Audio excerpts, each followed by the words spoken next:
happy Easter, happy bank holiday, happy whatever you're celebrating. Today I'm coming to you with some talk about detective novels, some recommendations for you.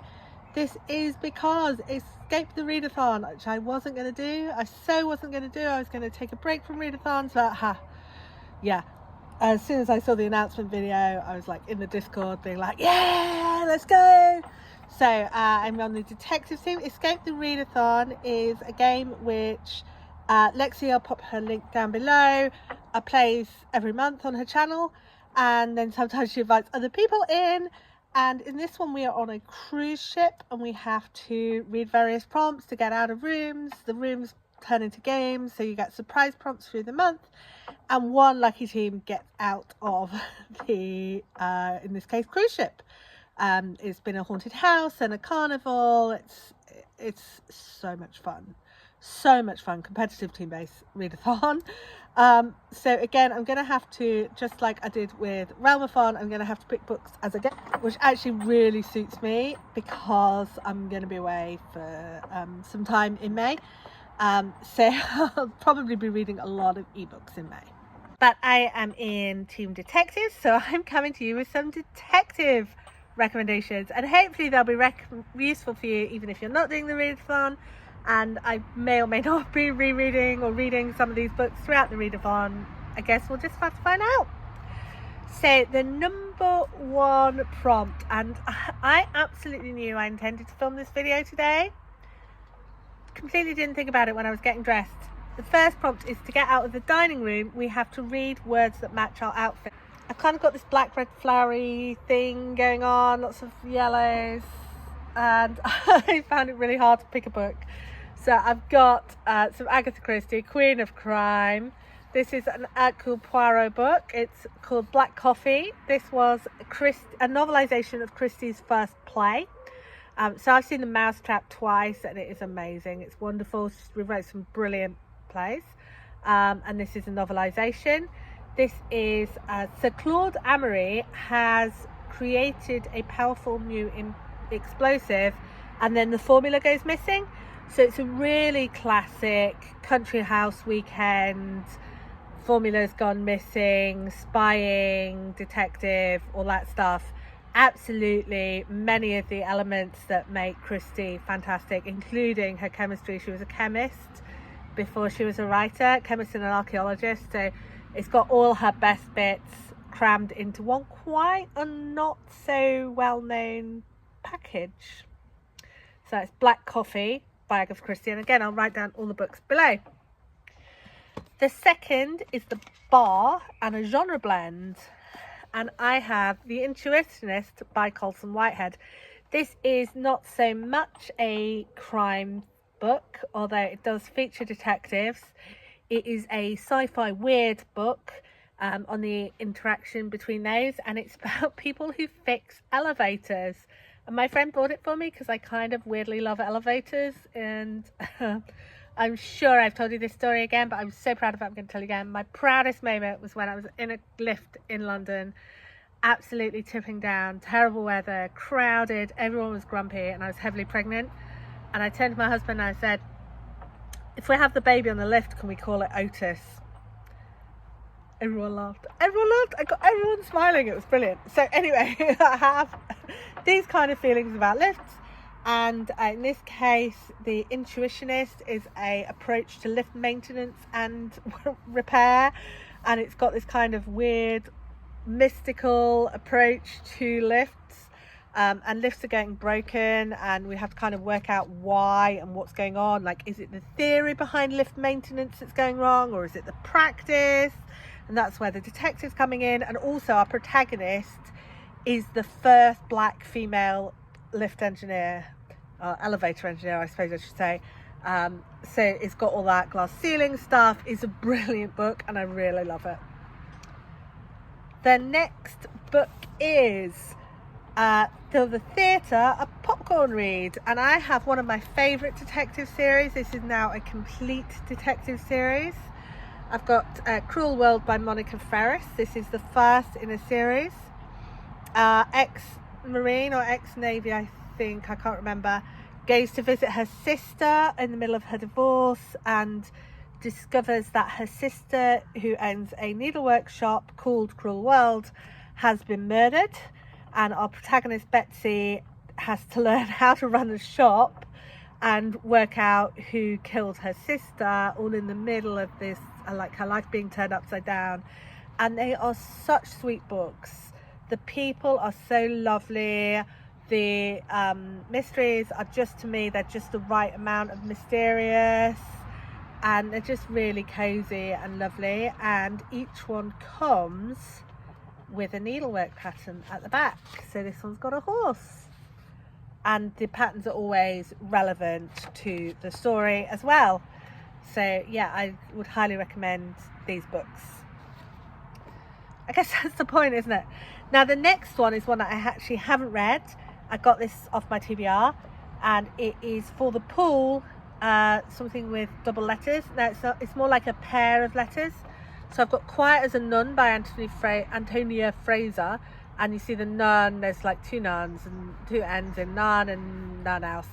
So that's my double letter book, and this is a nun who's found dead, and a sort of ex-nun, or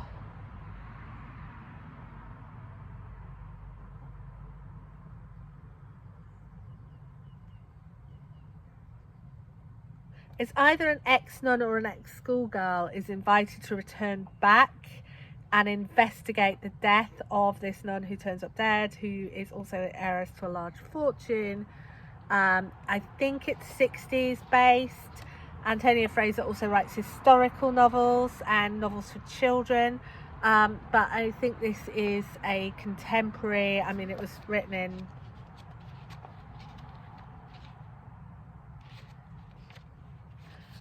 It was written in 1977. I think this is contemporary crime. I've not read any of her crime work before, so I don't really know what to expect, but a lot of her children's works is heavily Catholic in flavour and in the way it works, so I'm expecting her to have quite a positive view of nuns, or realistic, or both. I myself have quite liked some nuns in the past that I've known. So yeah, I also have a positive view of nuns, but yeah, I haven't actually read this one yet. Next, for the arcade, I'm reading an underrated book, and for that I chose one which is under 1,000 reviews on, I forget now whether, I think it was Goodreads I looked, and I've got A Trifle Dead by Lydia Day. And this is, I absolutely love these, especially the first and third of the trilogy. This is Tabitha Darling runs a cafe in Tasmania, and someone is dead. Someone is found dead in the flat above the cafe. So what you've got is her and her bunch of friends who are all like, they're all like people I could see myself being friends with. They're like my group of friends. They all come together to both try and run a good cafe and help solve the murder. And also, because Tabitha's dad was a police officer, she knows a lot of the local police, and they're always in and out of the cafe, just like drinking coffee, making jokes. But then there's the whole murder stuff as well, so it's got that quite woven in. And yeah, the thing I really loved about this is the characters. And I haven't read this for a while, so I might reread it. I'm not sure. I haven't done any rereading for a while because I've got such a big TBR of books I haven't read. But I miss it. And the last book is Jim and Spa. Read a book you've been putting off. So obviously I haven't read this one. And I've got The Forever Home by Sue Watson, which I feel like it's been on my TBR forever, and the synopsis kind of sounds familiar, but I haven't actually read it, and I think that's why I keep putting it back on the shelf rather than taking it off and read it. This is someone who lives in what she thought was her forever home, but then her husband kind of falls in love with someone he shouldn't, and then she's not really feeling like her home is her safe haven anymore. And then there's threatening, and just like our protagonist's life is falling apart. So actually that doesn't sound like it might not have any detecting in, but it's definitely crime. It's a it says it's a psychological thriller, actually, so maybe this shouldn't be on here at all, I'm sorry. But it was the one that was most relevant that I've been putting off reading, so that's why I've got this. If you have read this, if you have thoughts, I would love to hear them. Let me know down below. So there are also, apart from those 6 prompts, my 2 favourite urban fantasy mystery series I wanted to talk about, and they are Mercy Thompson by Patricia Briggs. In this, we know Mercy, who's a mechanic, and she can turn into a coyote, and she's got a werewolf past, and she's maybe got a werewolf future. We're not quite sure about that. She gets mixed up in werewolf politics, and she gets mixed up in murders, and then there's a whole rich tapestry of supernatural stuff going on. And Mercy herself is a complete sweetheart, and I'm trying to clue in for a whole series without really necessarily giving too much away, but I think that's the right thing to do. She's like the thorn in the side of the local wolf pack, and she is so much fun. And so that starts with Moon Called by Patricia Briggs. The second is the Toby Day series by Seanan McGuire, and this is about a half-fae private detective who gets turned into a fish at the beginning of the first book, and so she loses all her family when she gets turned back into a humanoid, and she ends up going after the person who turned her into a fish, and then there's usually like murders and shenanigans, and then maybe there's like enemies to lovers over the series, and there's a whole lot of twists and turns, and Toby often turns up covered in blood, and there's a lot of lore going into it. It's a brilliant series. The first one is Rosemary and Rue. There's always Shakespeare references in there. I'm not sure Rosemary and Rue is so much as it's just flat out talking about the plants. But there's a lot of plant magic, sort of sensory magic in there as well.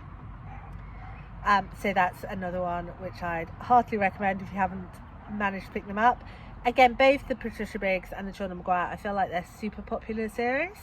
But I also feel like because there's quite a few, I think there's 14 or 15 in both series, it can be quite daunting to pick them up, and you might think, well, is it really worth my time? And so I'm here to tell you that in my view, I would say it is worth your time, and it's definitely worth giving them a go.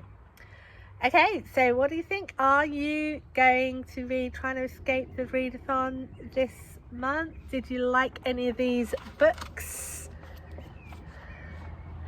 And can you recommend me some detective books? Because apparently I noticed in my crocheted book blanket this year, I haven't read a lot of crime, and there's not a lot of crime in my TBR, and that's probably these 2 things are related.